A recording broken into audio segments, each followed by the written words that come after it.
Today at the Nutter Center, we are so excited to welcome families to visit for our senior preview day.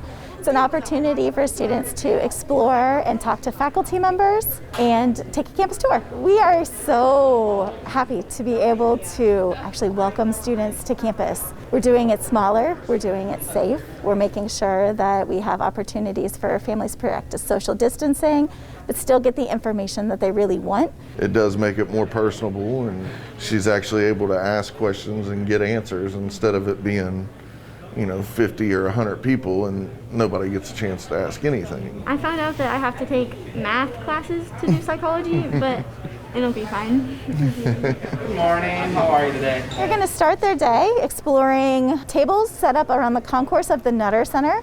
They're going to be able to talk to our faculty about the degree programs that they're interested in. They're going to get to talk to our students.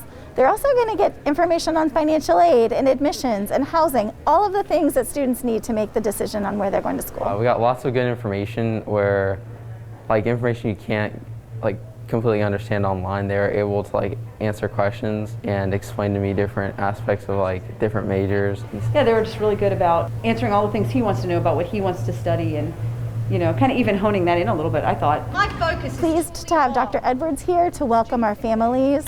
She is so engaged with students, it's natural and it is real and as honest as who she is. At the end of the day, we hope that students decide to apply to Wright State or make the decision that, they've applied already and they've made the correct choice. Our students have the opportunity to apply for free and decide to come to Wright State.